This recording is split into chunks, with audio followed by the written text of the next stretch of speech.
یه تست اینجوری میگیریم ببین چقدر خوب شد.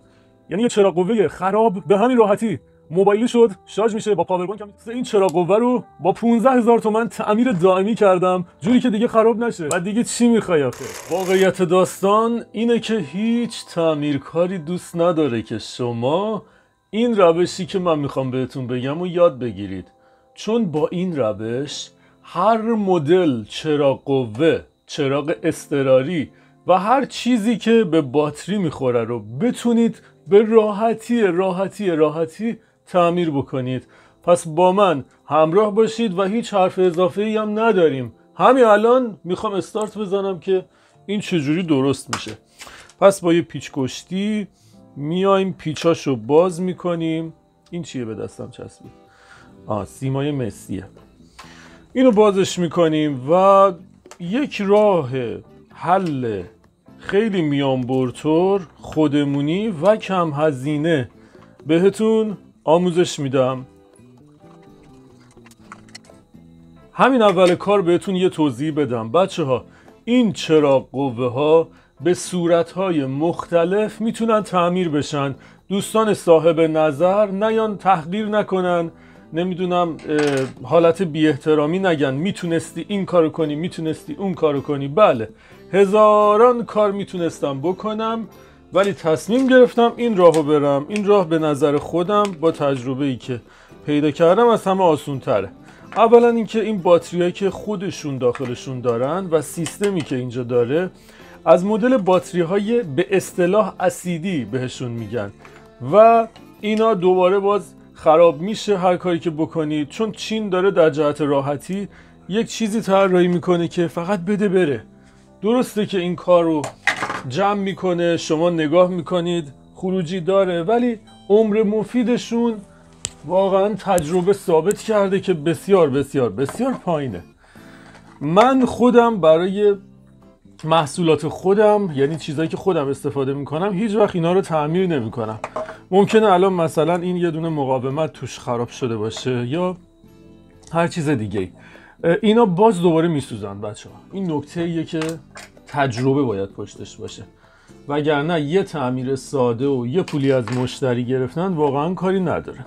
پس دیگه این حرفا رو نمیزنم، ادامه نمیدم. بریم سراغ این که با روش جدید و هزینه بسیار بسیار کم اینو درستش بکنیم. من قبل از هر چیز یک کفچین میارم و این سیمای اضافی رو قطع میکنم.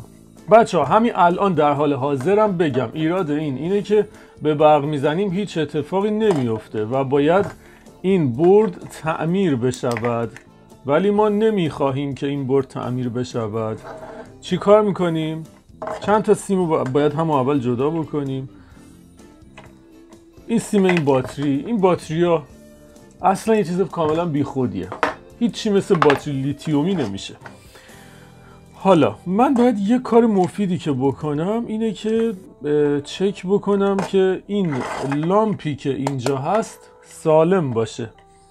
معمولاً توی این مدل چراغ قوه ها وقتی این لامپ هم سوخته باشه دیگه خیلی ارزش تعمیر نداره، ولی من چون لامپش رو هم دارم اگه اون هم خراب شده باشه براش یه چاره‌ای می اندیشم.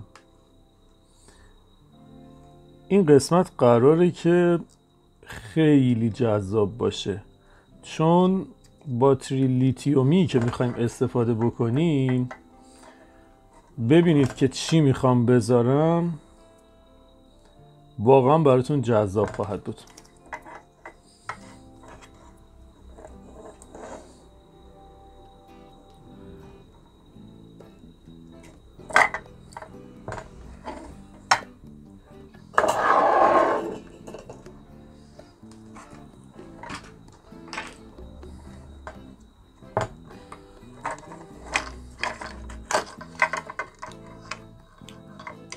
خب با این فعلا کاری نداریم، اینو جدا کردیم.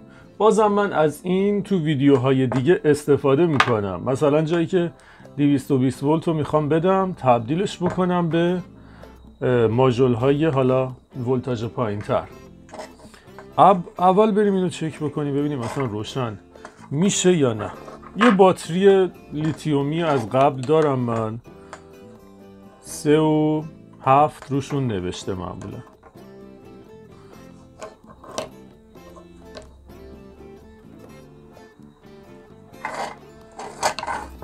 با چراغ روشن نشد.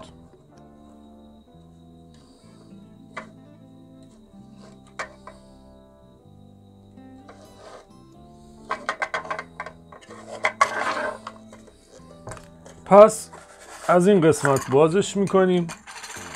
خوب شد دیگه، به نفع شما شد.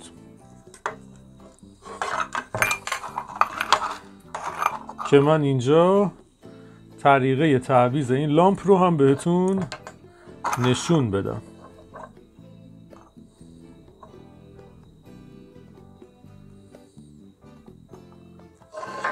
هیچ اشکالی نداره.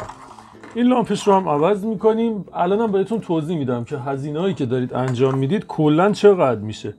متحیر شدن رو من باید در شما ببینم.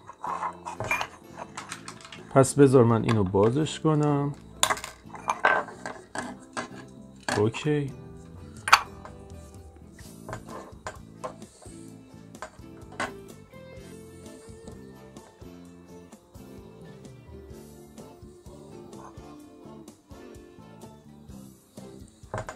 اصلا لامپش داخلش سیاه شده. خب یه دونه از این لامپ من بیارم. ببین پشتش حتی آرم دیجیکالا هست. من اینو از دیجیکالا بسته 10 عددیشو خریدم 20,000 تومان. یعنی 10 تا هم داخلش داره.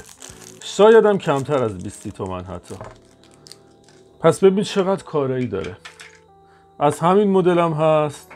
پس اینو میندازم اول سطل اشغال. اینو تست میگیریم.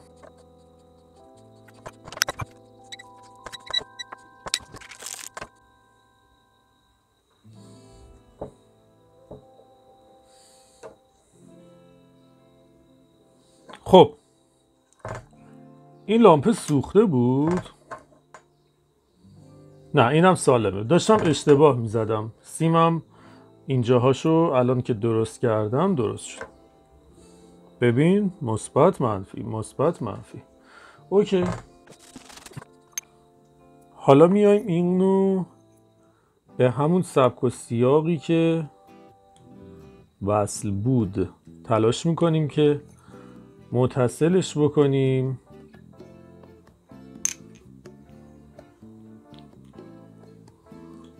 اینجا دوتا گیره داره که دوباره میذارم سر جاش.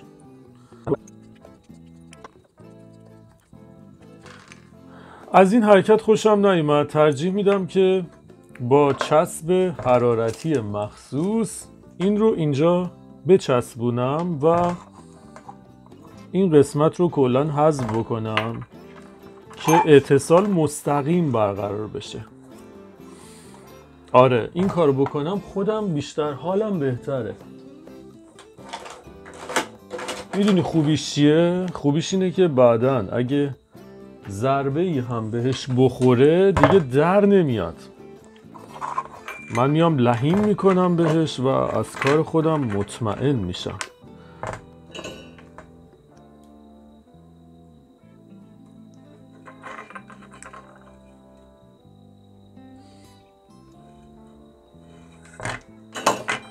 این برد رو هم میندازیم دور. خب حالا اینو یه مقدار خوشگل‌تر میکنیم.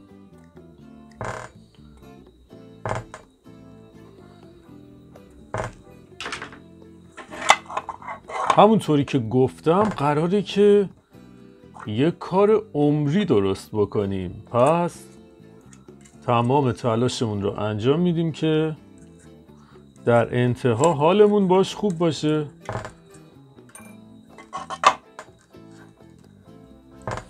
مثبت و منفی این چراغ رو در میارم.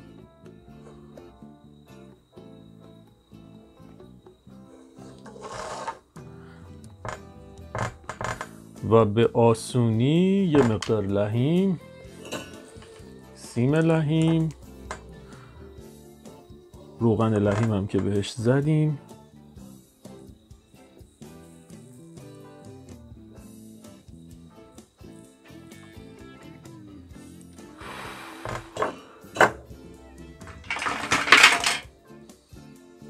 این میز کار بیاد سر جاش.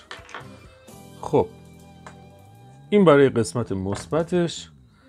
قسمت منفی رو هم روغن لحیم، سیم لحیم،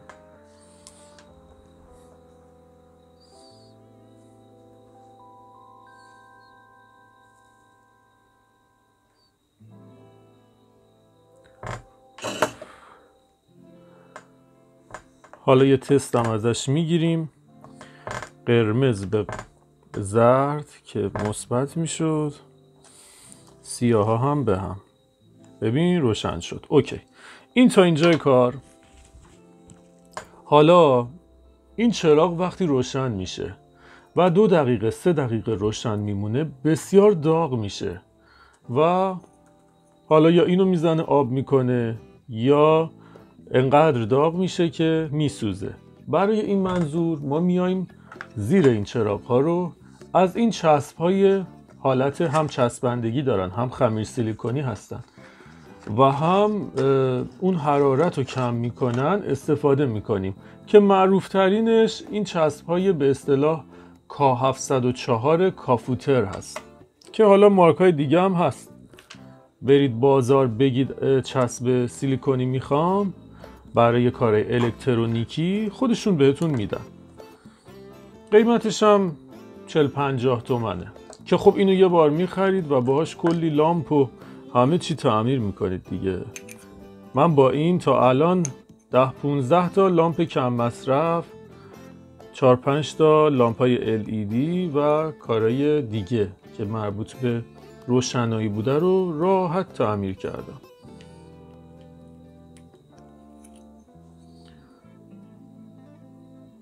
فقط اینجا خیالم راحت بشه از سیمگذاری ها. اکثر این چراغ قوه ها این اتفاق براشون نمیافته که لامپه هم بسوزه در کنار برد، ولی خب حالا دیگه همین باعث شد که ویدیوی ما کاملتر بشه در این موضوع. من به شخص استقبال میکنم. امیدوارم که شما هم خوشتون بیاد. اینجا باشه اوکیه؟ بذارید تست بگیریم.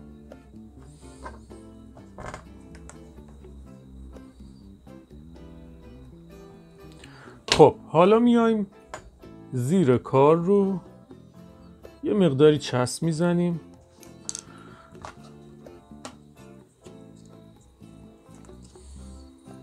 این چسبه خیلی مهمه تو دوام و پایداری این چراغ. پس اگه ندارید حتما برید بخرید.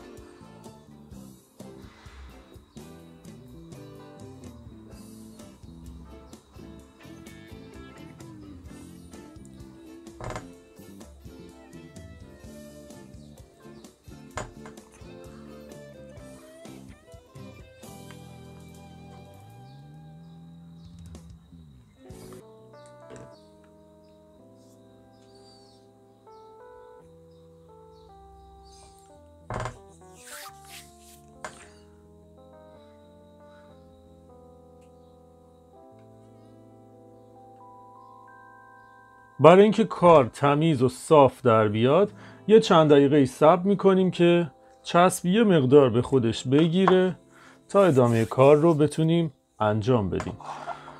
پس اینو میذاریم این طرف. اینجا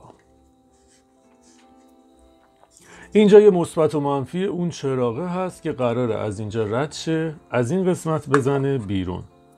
از اینجا به بعد برای تمام چراغ قوه ها، چراغ های اضطراری که میخواید به صورت چراغ قوه ازش استفاده بکنید و یا به اصطلاح یه روشی انجام بدید که یک وسیله نابود شده کارایی بگیره، با این روشی که من بهتون میگم به آسونی این اتفاق میافته. این ماژول های به اصطلاح تیپی 4056 مخصوص شارژ کردن باتری های لیتیومی خودش قطع کن داره و خطر ترکیدن اون باتری رو هم به صفر میرسونه. قیمتش 10-11 هزار تومان در اردیبهشت 1404. پس اصلا نگران نباشید که چقدر میخواد هزینه بشه و اینا. من حتی باتریش رو هم نمیخوام از این باتری های لیتیومی که تو بازار هست استفاده کنم. هر کسی تو خونش یه باتری قدیمی موبایلی داره. اگه داشته باشید با اونا هم میتونید این کارو بکنید. حتی در بعضی مواقع اونا بهتر هم هستن. امروز من میخوام با اون باتری ها این کارو کنم. بذار بیارمش. خب باتری که من دارم باتری موبایل سونی اریکسونه 1000 سال پیش و جالب اینه که اینو من اون موقع ها خریده بودم و هیچ وقت دیگه استفادهم نشد و هنوز پلاستیکش نوه. میدونین چه پیامی داره؟ اینه که ببین پیامش اینه که واقعا قدر آینه بدانید چو هست، نه در آن روز که افتاد شکست. ازش خیلی گذشته و دیگه بلا استفاده شده.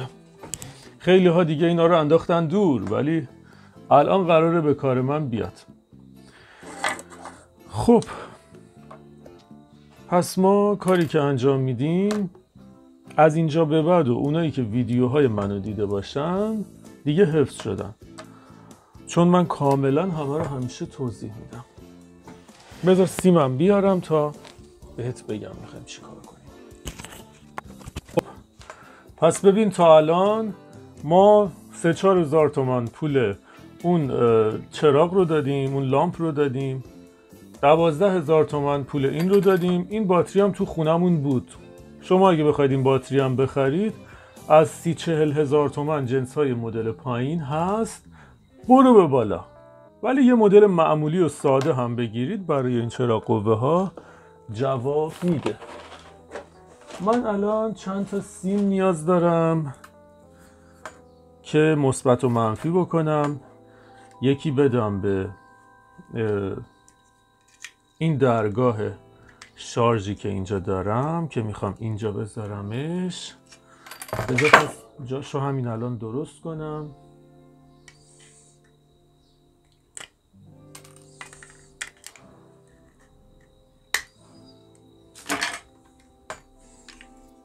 اینو میذاریم اینجا، خوبه جاش. و یه مثبت و منفی داره برای باتری و خروجی های لامپ. پس ما دوتای خروجی لامپ رو که اونجا داریم میمونه باتری. برای باتری هم مثبت و منفی روی این باتری ها نوشته شده. یا از اینا استفاده بکنید یا از این مدل ها، هیچ فرقی نداره. مثبت و منفی روشون هست. پس روغن لحیم، من یه مقدار سیم لحیم آب میکنم رو قسمت مثبت و منفی.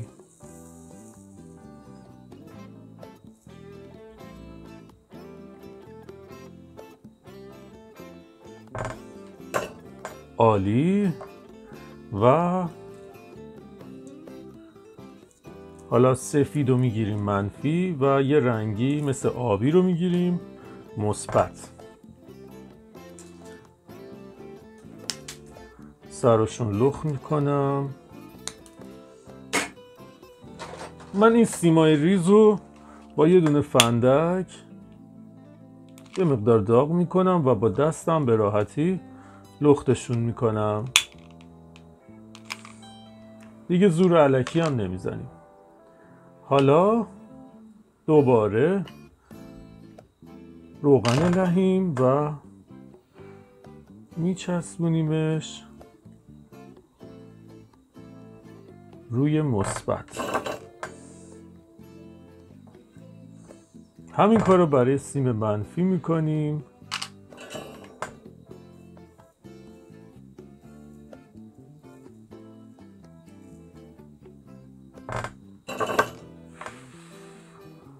خب ممکنه که شارژ هم نداشته باشه. حالا من در انتها باید 1 ساعت بزنم اینو به شارژ، حتی بیشتر، که دقیقا مثل اون موبایل های قدیمی که میگفتن بزنید چند ساعت تو شارژ باشه. حالا چون اینجا جا خیلی تنگه، ببین من باتری رو بخوام اینجا بذارم، اینم اینجا باشه، دیگه نیازی نیست انقدر سیم داشته باشیم. پس من اول اینجا رو یه دور نوار چسب میپیچم که حالت عایق بودن این دو سر حفظ بشه و یه وقت اتصالی نداشته باشیم. کارم تمیزتر در میاد.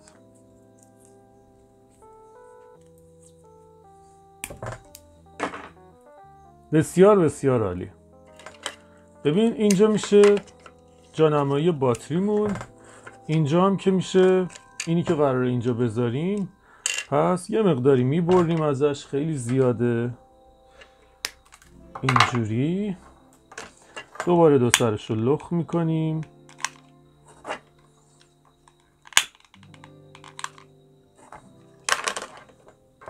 و مثبت و منفی خروجی باتری رو وصل میکنیم.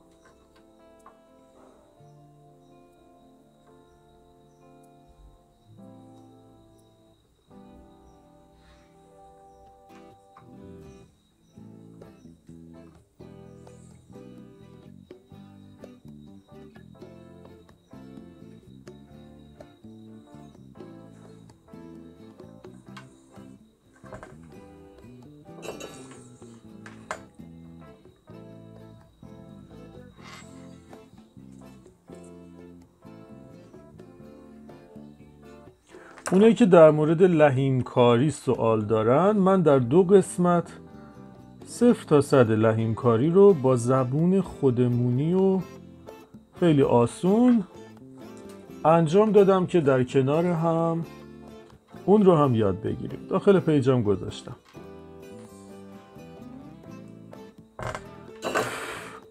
این مثبتش،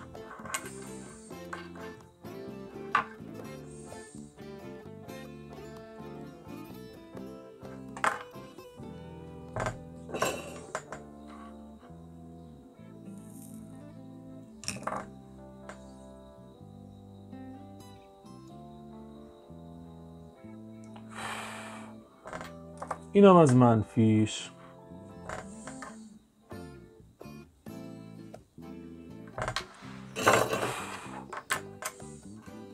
اوکی. خب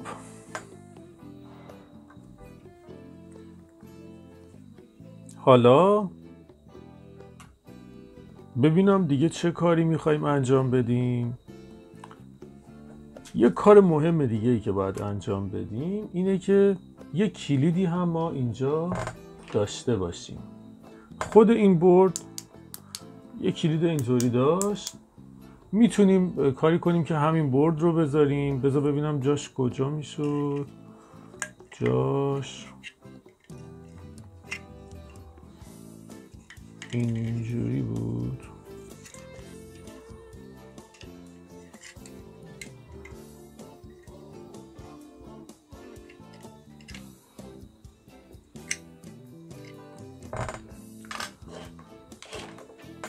من یه پیشنهاد بهتری دارم. این کلیدش حالت فشاریه. اگه یه کلید حالت دکمه‌ای باشه به نظرم بهتره. بذار ببینم کلید دارم. این کلید رو دارم، کوچولو. با سلیقه خودم تصمیم گرفتم که این کلید رو بذارم. بهترم هست. پس اون برق اصلی که میخوایم به کلیدها بدیم رو به 0 میدیم، به این پشت که 0 داره، و خروجی رو به 1 میدیم. نکتهش همینه. پس ما الان باتری رو وصل کردیم. قسمت خروجی کار چی کار میکنیم؟ اینجا یه منفی داره یه مثبت. بذار پس من مثبت و منفی رو بهش بزنم تا روی کار براتون توضیح بدم میخوایم چی کار کنیم. این بار تو سی مثلا میشه منفی،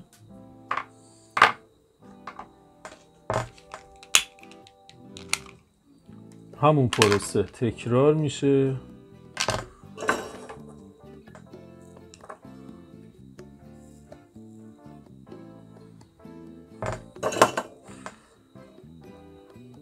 منفی خروجی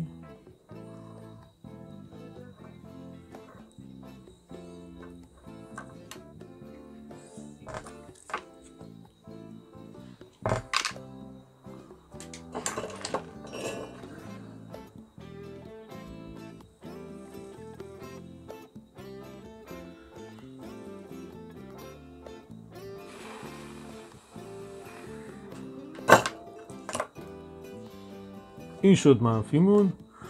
مثبتم این میشه رنگ بنفش.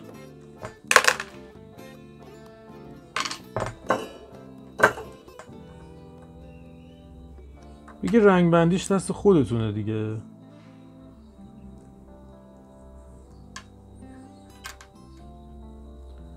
حتی میتونید یک رنگ هم بذارید در آخر، یادتون باشه که چی کار کردید.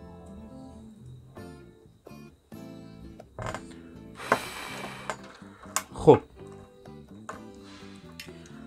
حالا ما این کار رو انجام دادیم، آمادش میکنیم برای نصب. نصبش هم گفتیم که یه باتری میاد اینجا. بذار من این اضافه جات رو بکنم. قرار شد که چیکار کنیم؟ یه باتری بذاریم اینجا، خروجی ماژولمون اینجا باشه. میمونه چی؟ یه کلید قطع و وصل. کلید قطع و وصلش هم الان میگم چی کار کنیم. کلید قطع و وصل هم میشه همینجا گذاشت. فقط یه مقدار ما باید این رو گشادتر کنیم.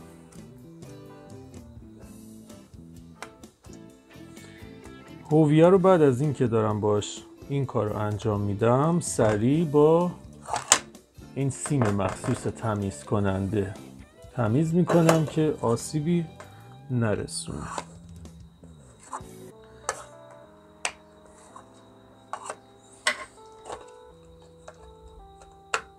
اینم صافش میکنیم.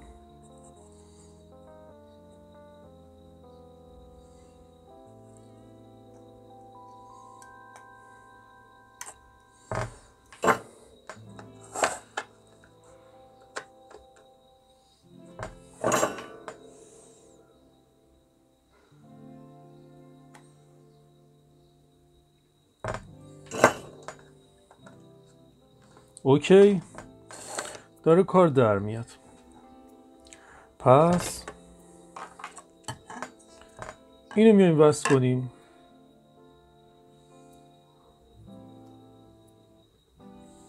اینو میایم وصل کنیم. یک مقدار چسب آبکی 1 2 3 میزنم چون اینا طول میکشه خوش بشه. فقط جهت اینکه نگهش داره.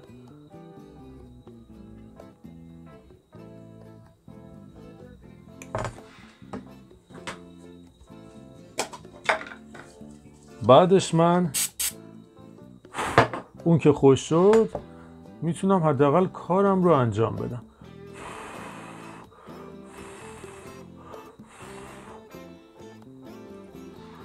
خب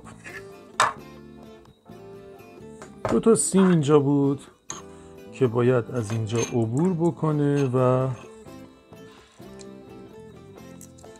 از اون طرف در بیاد.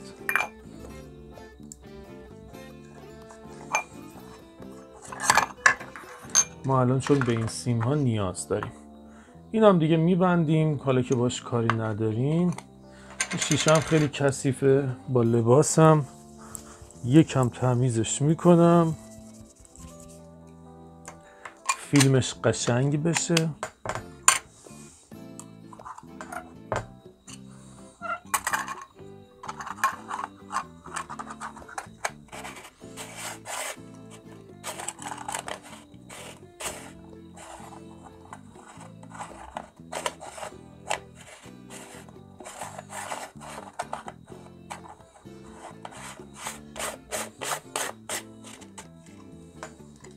خب این از این.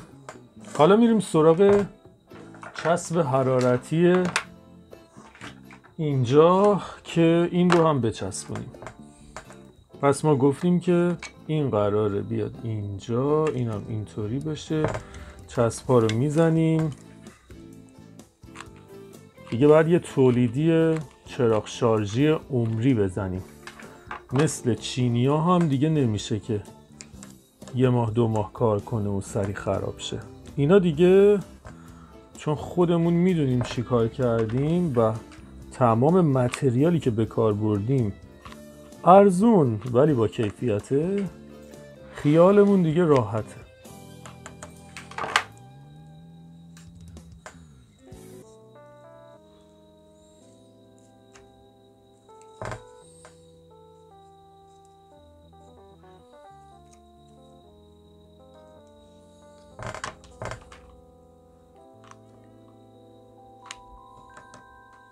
صبر میکنیم که چسب خشک بشه تا بتونیم کار کنیم. دیگه از اینجا به بعد سربندی این سیماست و کار خاصی واقعا نداره.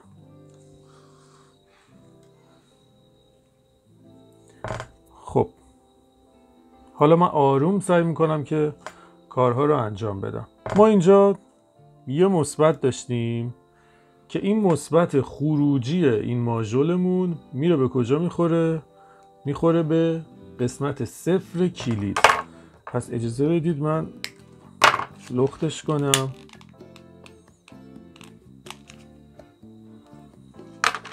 اجازه بدید که روغن بهش بزنم و اجازه بدید که یه مقدار سیم هویه هم روش آب کنم. همین کارو باز هم اگه به من اجازه بدید وگرنه همینجوری من انجام نمیدم. همین کار رو روی کلیدی که قراره بهش بچسبونیم این کار رو انجام میدیم.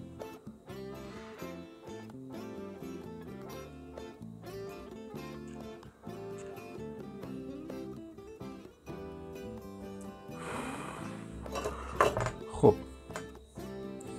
اون مثبتش شد. منفی ها هم که به هم وصل میشن و اصلا هیچ بحثی توش نیست. کوتاه میکنیم که الکی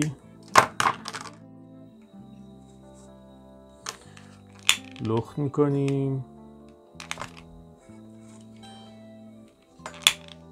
همیشه همه جا منفی ها فرتی به هم وصل میشن و کار جمع میشه. من اولین باری که میخواستم سیمکشی ساختمان بکنم واقعا مونده بودم این منفی ها چی میشه. بعد یک استادکاری به هم گفت همیشه همه جا منفی ها رو فقط به هم وصل کن، کار جمع میشه. و جمله جالبی بود. البته که خب خیلی یهویی بود جملهش دیگه، خیلی جاها هم جواب نمیده ولی اکثر جاها جوابه. من میام سریع جملات خودم رو تکمیل میکنم چون دوستان پروفسور میان و ایراد میزنن. وارنیش حرارتی میگیریم و به این قسمتی که سیم ها رو به هم وصل کردیم هم وارنیش میزنیم تا امنیت این کار تمیز و مرتب و عالی بشه. خب حالا چی میمونه؟ میمونه این سیم زرد لامپمون که بیاد و وصل بشه به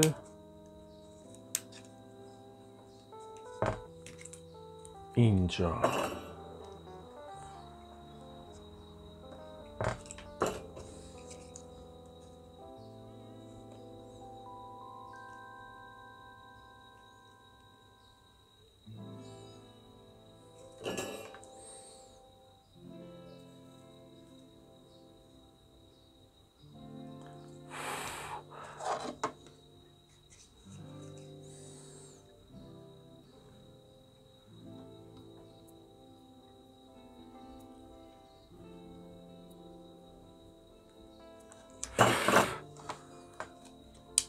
خب ببینید الان باید این روشن بشه. چرا نمیشه؟ چون باتری شارژ نداره.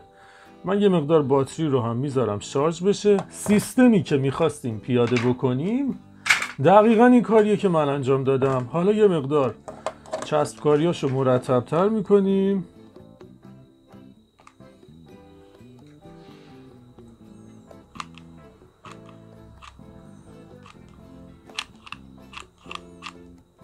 آغشته به چسبش کردم و این رو هم ببین چقدر خفن شد. حالا کافیه که یه مقدار خودش رو بگیره و اینجا رو پر از چسب بکنم و کار جمع بشه. بذار قبلش یه تیست بگیرم برای راحتی فکر شما. من که مطمئنم که اوکی شده. این کلگی سیم شارژ موبایلمه. بیا وصلش که میکنید این قرمزه، یعنی باتری در حال شارژ شدنه و وقتی که شارژ بشه چراغ آبی میشه. یه تستم اینجوری میگیریم. ببین چقدر خوب شد. یعنی یه چراغ قوه خراب به همین راحتی موبایلی شد، شارژ میشه، با پاور بانک هم میتونی شارژ کنی و دیگه چی میخوای آخه؟ دیگه چی میخوای؟ با یک باتری عمری فوق‌العاده شد. حالا میریم جمعش میکنیم و میذاریم چندین ساعت داخل شارژ باشه که کار دیگه واقعا باعث خوشحالیمون بشه وقتی هر بار داریم بهش نگاه میکنیم.